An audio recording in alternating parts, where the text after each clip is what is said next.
नमस्कार, मैं राजीव कुमार आप सभी का स्वागत करता हूं YouTube चैनल पर। और सुनाओ, कैसे हो?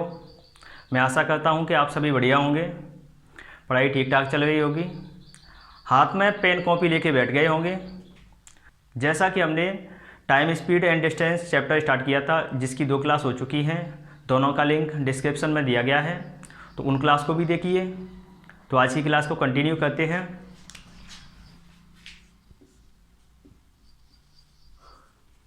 टाइम,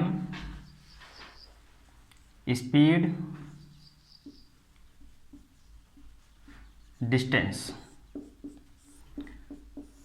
इससे पहले की क्लास में हमने जब टाइम कांस्टेंट होता है वो कॉन्सेप्ट, जब डिस्टेंस कांस्टेंट होती है, ये 2 कॉन्सेप्ट हो चुके हैं। आज हम पढ़ेंगे जब स्पीड कांस्टेंट होती है, यानी कि चाल समान होगी। चाल समान कैसे होगी? जैसे कोई व्यक्ति है तो जो उसकी नॉर्मल चाल होगी, जो उसकी सामान्य चाल होगी, वो हमेशा समान होती है। तो किसी स्थान पर जाता है जिसकी डिस्टेंस कम है, बाद में जाएगा तो डिस्टेंस ज़्यादा है, या पहले ज़्यादा है बाद में कम है, तो उनमें पहुंचने का टाइम भी डिफरेंट होगा। यानी कि जो स्पीड है वो तो समान रहेगी, डिस्टेंस चेंज होगी, टाइम चेंज होगा। तो उस कॉन्सेप्ट को देखते हैं। तो ये होगा अपना टाइप 3 होगा, ये टाइप 3, यानी कि स्पीड समान होगी, चाल समान होगी। चाल समान होगी, जैसा कि हम जानते हैं कि d इक्वल टू क्या होता है, एस टी। यहाँ पे d क्या है? d है डिस्टेंस, दूरी, s स्पीड चाल, t टाइम समय। तो d इक्वल टू होता है एस टी।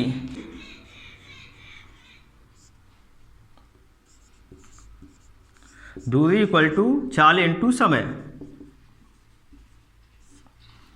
जब s कांस्टेंट है, यानी कि चाल कांस्टेंट है, चाल समान है, तो d डायरेक्टली प्रोपोर्शनल होगा t के। d डायरेक्टली प्रोपोर्शनल होगा t के, यानी कि t बढ़ेगा तो d बढ़ेगा, टाइम बढ़ेगा तो d बढ़ेगा, दूरी बढ़ेगी, टाइम घटेगा तो d घटेगा, यानी कि समय घटेगा तो दूरी घटेगी। d1 upon d2 equal to होगा t1 अपॉन t2 के। एक एग्जांपल देखते हैं।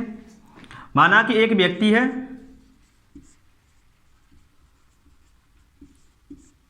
वो 200 मीटर जाने में 5 मिनट का समय लेता है।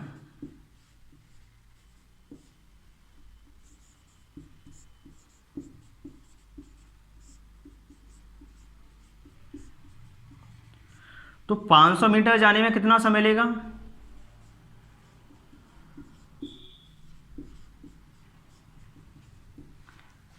मीटर जाने में कितना समय लेगा? जैसा कि हम जानते हैं कि जब व्यक्ति पहले जाएगा तो अपनी सामान्य से चाल से जाएगा, जब वो 500 मीटर जाएगा तो उसमें भी सामान्य चाल से जाएगा। तो यानी कि जो पहले उसकी चाल होगी बाद में भी उतनी चाल होगी, यानी कि जो स्पीड है उसकी वो समान है।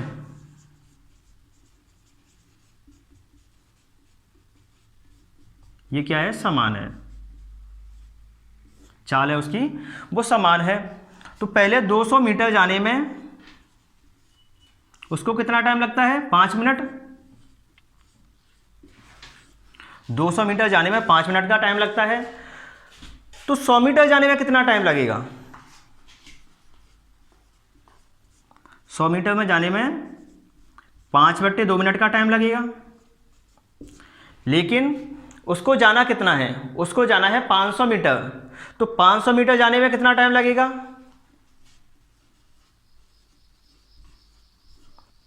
यानी कि 100 से 500 होने में 5 का मल्टीप्लाई हुआ है, तो 5/2 में भी 5 का मल्टीप्लाई होगा, तो ये होगा 25/2 मिनट। 25/2 मिनट का समय लगेगा। चलिए नेक्स्ट क्वेश्चन देखते हैं। मुकेश अपने घर से स्कूल जाता है। मुकेश है ये उसका घर है। अब यहाँ से वो स्कूल जाता है,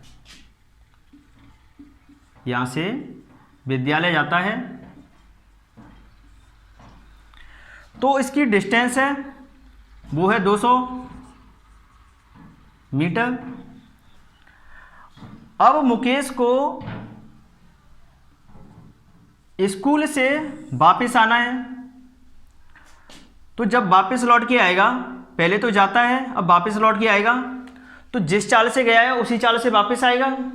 यानी कि माना उसकी चाल कुछ भी हो, ऐस है, तो बाद में भी उतनी होगी। तो पहले उसको जाने में टाइम लगा था 5 मिनट, अब लौट के आया तो अभी भी 5 मिनट का टाइम लगना चाहिए।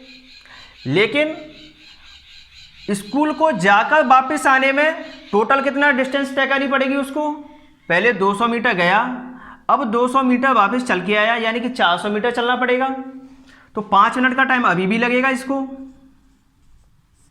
5 मिनट का टाइम क्यों लगा है?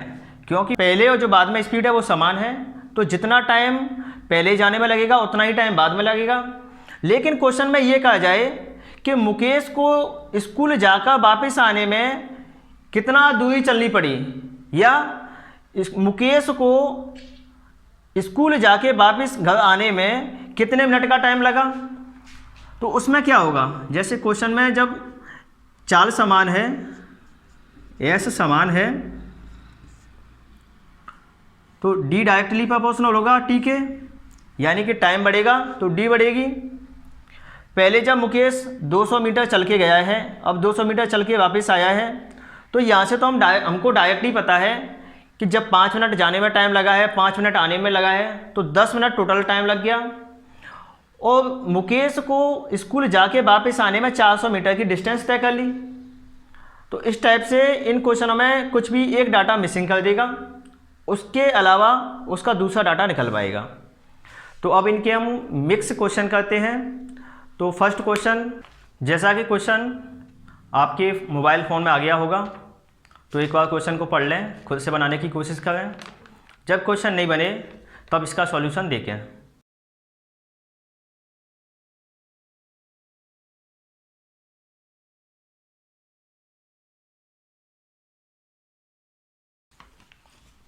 एक चोर एक सिपाही 400 मीटर की दूरी पर देखता है और चोर भागना शुरू कर देता है। चोर 6 मिनट में 1 किलोमीटर की स्पीड से जाता है, सिपाही 5 मिनट में 1 किलोमीटर की स्पीड से दौड़ता है। पकड़े जाने से पहले चोर कितनी दूरी तय कर चुका होगा, ये निकालना है। तो जैसा कि क्वेश्चन में दिया गया है, सिपाही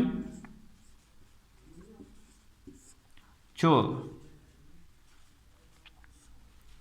दोनों के बीच की जो डिस्टेंस है वो कितनी है, 200 मीटर। सिपाही की चाल दी गई है, चोर की चाल दी गई है। तो चोर की चाल कितनी है, 6 मिनट में 1 किलोमीटर। सिपाही की चाल कितनी है, 5 मिनट में 1 किलोमीटर। ये दोनों की अलग अलग चाल दी गई हैं। तो सबसे पहले तो इसकी चाल निकालेंगे। तो चाल क्या होता है, चाल क्या होती है, चाल equal to D upon T,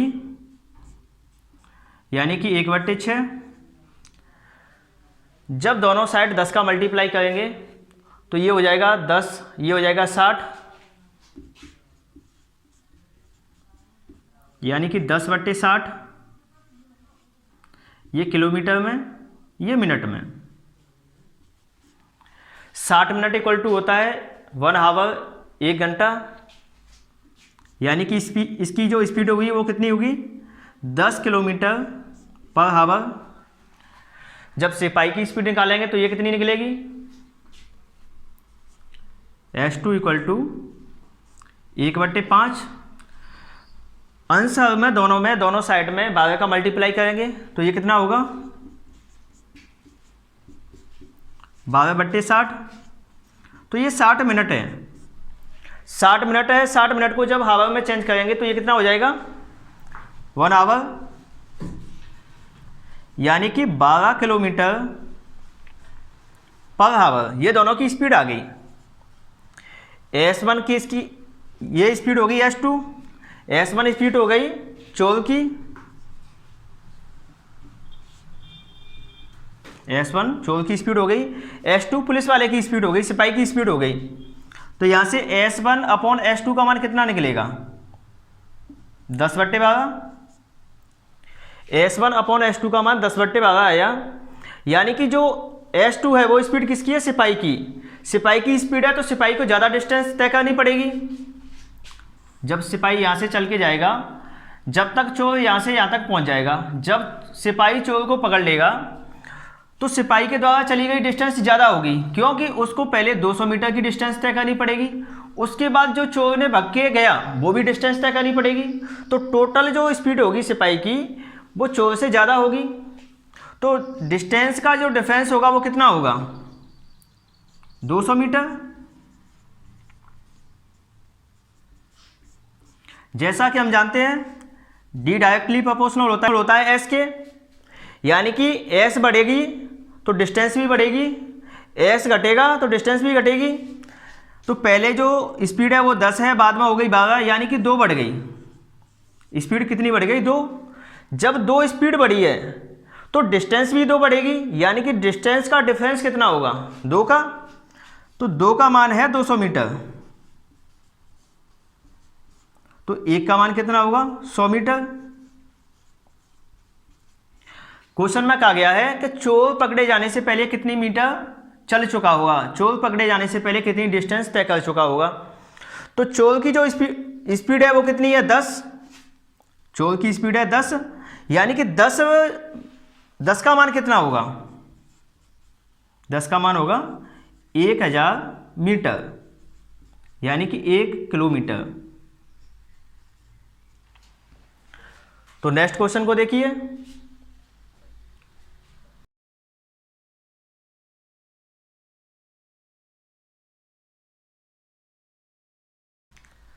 मैं आशा करता हूं कि आपने क्वेश्चन अपने डिस्प्ले पर देख लिया होगा, तो उसको खुद से करने की कोशिश करें। जब क्वेश्चन नहीं बने तब उसका सॉल्यूशन देखना है।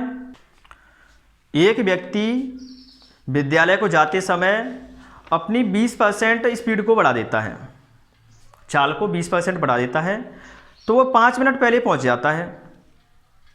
यदि वो सामान्य चाल से चले तो उसको पहुंचने में कितना टाइम लगेगा? तो जैसा कि पहले इसकी स्पीड है या कुछ भी है, और बाद में जब वो पहले, माना कि ये जब वो अपने घर से निकला है, यहाँ से जब वो स्कूल पहुँचता है वो ये स्थान है, ये उसका स्कूल है, ये उसका घर है। तो जब अपने घर से स्कूल को जाएगा तो पहले उसकी कुछ ना कुछ स्पीड होगी, उसके द्वारा तय की गई डिस्टेंस होगी। अब पहले जब वो जा रहा है तब वो जाता था, मान लेते हैं कि 20% है, तो मान लेते हैं कि पहले वो 100 की स्पीड से जाता था, जो उसकी स्पीड थी पहले वो थी 100। अब उसने 20% स्पीड बढ़ा दी, यानी कि जो उसकी पहले 100 स्पीड थी उसकी 20% बढ़ा दी, तो 100 का 20% कितना होता है? 100 का 20% कितना होता है? 20, यानी कि 20 स्पीड बढ़ा दी उसने, तो पहले उसकी थी 100, अब 20 बढ़ा दी, तो अब कितनी हो गई? 120। जब वो पहले 100 की स्पीड से जाता था, अब वो जाता है 120 की स्पीड से। तो इसका जो अनुपात निकाले हैं वो कितना आएगा? 5:6। जब वो पहले जाता था तब जो उसके घर से स्कूल की जो डिस्टेंस थी वो कुछ डिस्टेंस फिक्स होगी, अब उसने स्पीड बढ़ा दी है तो अभी भी वो डिस्टेंस समान होगी, जो डिस्टेंस पहले थी बाद में भी उतनी होगी, यानी कि डिस्टेंस समान होगी। डी क्या होगी? समान होगी, दूरी समान होगी। जब डी समान होगी तो हम जानते हैं कि एस इन्वर्सली प्रोपोर्शनल होता है टी के, एस इन्वर्सली प्रोपोर्शनल होता है टी के, यानी टी का मान बढ़ेगा तो एस का मान घटेगा, यानी कि टाइम बढ़ेगा तो स्पीड घटेगी, और टाइम घटेगा तो स्पीड बढ़ेगी। तो जब यहाँ से इसके टाइम का जो रेशो निकालेंगे वो इसके उल्टा होगा, यानी कि 6:5 होगा। अब वो 5 मिनट पहले पहुंच जाता है, 5 मिनट पहले पहुंच जाता है, यानी कि टाइम का जो डिफरेंस है वो कितना है 1। 5 मिनट पहले पहुंच जाता है, जब उसको पहले लगते थे 6 मिनट, अब उसको लग रहे हैं 5 मिनट, यानी कि 1 मिनट पहले पहुंच जाता है, यानी कि 1 यूनिट पहले पहुंच जाता है। तो 1 यूनिट की वैल्यू कितनी है 5। ये क्वेश्चन में दिया गया है कि 1 यूनिट की वैल्यू है 5 मिनट। 1 यूनिट का मान है 5 मिनट, तो 6 यूनिट का मान कितना होगा, दोनों साइड जब 6 से मल्टीप्लाई करेंगे तो ये 6 आएगा, तो यहाँ पे भी 6 से मल्टीप्लाई करना पड़ेगा, तो इसको लगेंगे 30 मिनट। पहले उसको टाइम लगता था 30 मिनट। अब यदि क्वेश्चन में कहा गया हो कि बाद में उसको कितना टाइम लगता था, तो बाद में 1 यूनिट की वैल्यू है 5, तो 5 यूनिट की वैल्यू कितनी होगी, 5 × 5 25। बाद में उसको 25 मिनट का टाइम लगता था। जैसा कि हम देख सकते हैं यहाँ पे पहले उसको 30 मिनट का टाइम लगता था, अब 25 मिनट का टाइम लगता है, यानी कि 5 मिनट का कम टाइम लगता है। यही क्वेश्चन में दिया गया था, तो यानी कि इससे हम क्रॉस चेक भी कर सकते हैं कि हमारा जो आंसर है वो सही है। नेक्स्ट क्वेश्चन,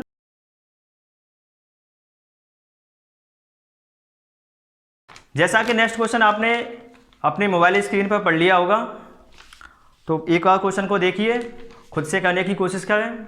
यदि क्वेश्चन बनता है तो उसको बहुत बढ़िया चीज़ है, बहुत बढ़िया है कि आपने क्वेश्चन बना लिया, इससे आपको मोटिवेशन मिलेगा। यदि नहीं बनता है तो उसका सॉल्यूशन देखें। मोहन स्कूल जाते समय सामान्य चाल की 7/11 चाल से जाता है, तो 22 घंटे में पहुंच जाता है। यदि सामान्य चाल से गया होता तो स्कूल कितने समय में पहुंचता।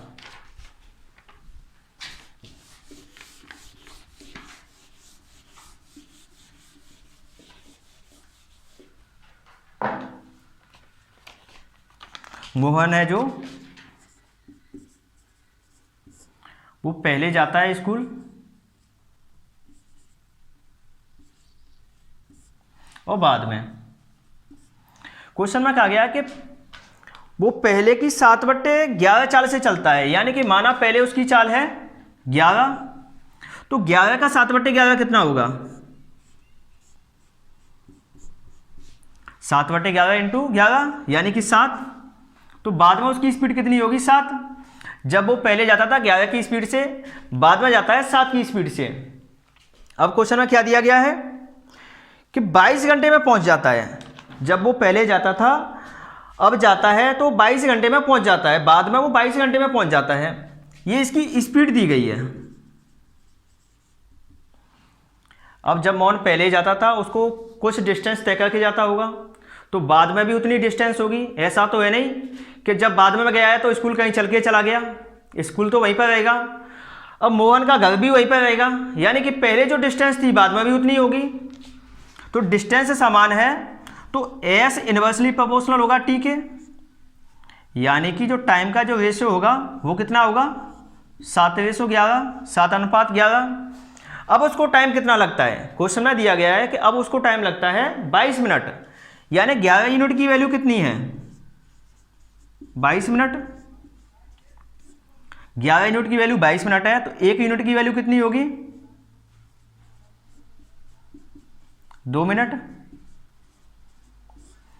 अब निकालना क्या है कि पहले उसको कितना टाइम लगता था, तो 1 यूनिट की वैल्यू है 2 मिनट, तो पहले का टाइम कितना है 7, तो 7 यूनिट का मान कितना होगा 2 × 7 = 14 मिनट।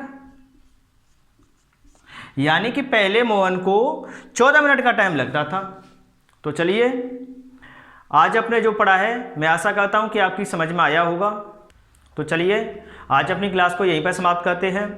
नेक्स्ट क्लास में जब भी मिलेंगे वीडियो को आगे कंटिन्यू करेंगे। नेक्स्ट क्लास में हम नए नए क्वेश्चन लेके आएंगे जो किसी न किसी एग्जाम में आए हुए क्वेश्चन होंगे, जैसे CGL, CHSL, पटवारी, इस टाइप के जो आए हुए क्वेश्चन हैं उनको करेंगे। तो आज के वीडियो को लाइक करें, चैनल को सब्सक्राइब करें, अधिक से अधिक लोगों को शेयर करें। चलिए, धन्यवाद।